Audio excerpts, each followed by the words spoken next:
Lies of P, okay? First impressions, like we just beat the second boss, third boss, the big lightning fella, the big guy from up there, that came down here to beat the bejesus out of us. We won him, we defeated him, of course, with the help of our shade. Now, one thing at a time. So the Elden Ring 3 out of 10 shy probably. No, we're not gonna compare it with, we're not going to compare this with the game of the year of the previous year. No, we're not gonna go there, right? I want to start with the negative things, okay, and then we're gonna move towards the positive things. The negative things is the dodge. That's it, the dodge. I don't like the dodge thing, like every single dodge. Now, out of combat, it shows as if I'm dodging normally, right? That is not the case in the game. Every single time you're in combat, every single time you're target locked, you dodge like this towards every direction, which coming from Elden Ring felt kind of bad. It felt really, really bad. I don't see like why we couldn't have the systems we have in this game and the dodge system from Elden Ring. Now, I'm going to combine this with a really, really good plus. The parry system and the perfect parry system with a counter attack, I like. I would prefer if it held more of a weight, like I know that you take no damage when you parry, but I would prefer like a special attack, kind of like parry counter attack in Elden Ring, or like, the Sekiro parry system. Because this thing doesn't feel so impactful, at least from my experience and from how I've seen it. Now, let me quickly move past the gameplay. Gameplay feels really fluid. If it wasn't for the dodge system, I wouldn't like. This is a AAA game. It's a really, really good game. Aesthetically, like maybe it doesn't show on the stream. In my screen right now, maybe it's putting a lot of stress on my GPU, which is a 3060 Ti. It's really, really. It's good. It appears really beautiful. Maybe, and you guys can correct me on the comments or like on the chat, it kind of looks like a clockwork version of Bloodborne, right? With the difference, of course, being the frames per second. Like, unlike Bloodborne, you can like come here, okay? There is a lot of accessibility for the player in the terms of like choices you make, right? Camera, gameplay, whatever, right?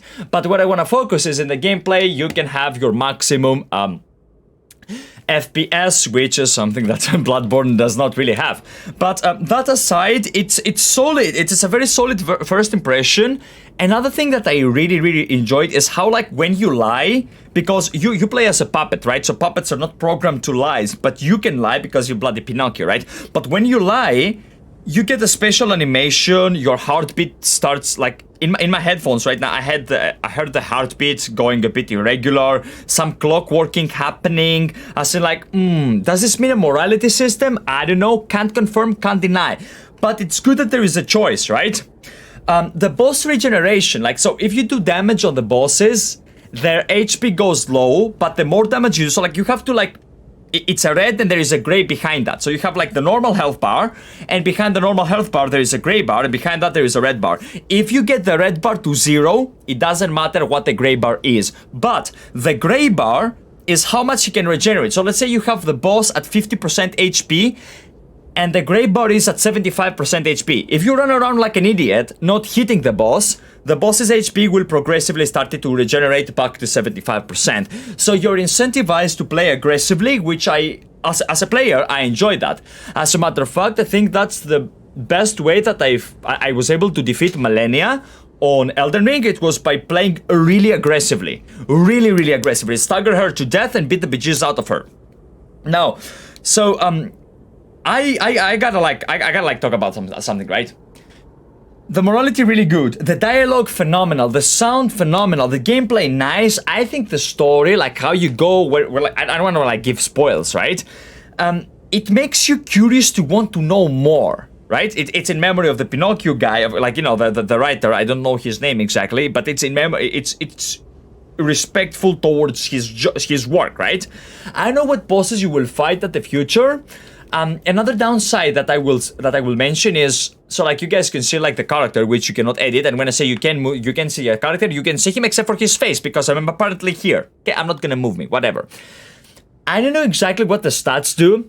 I have not managed to find a spell casting ability or like a spell casting stat. You know, kind of like faith, kind of like intellect for Elden Ring, right? It feels a little bit more pruned when it comes to that, because vitality is HP, vigor is stamina, capacity is how much you can carry, right? Then you have motivity, which I am speculating is strength, technique, which is agility, and advances. I don't know the fuck that is. Maybe that has to do with spellcasting. But at the beginning, you get a choice between 3 builds. Oonga Boonga, Fasty Boy, and Quality Build. Okay, so I went with a Fasty Boy, as you guys can see right here. I will maybe try out a Oonga Boonga build, see how it goes with a heavy build, enjoy that. Maybe Quality as well. For a demo, I can't stress and fuss how good it is to have a demo of a game in 2023. Every game is like, oh, pre-purchase now, and maybe you get access to a beta. Yes, this is the game. This is the voice of the companies, okay?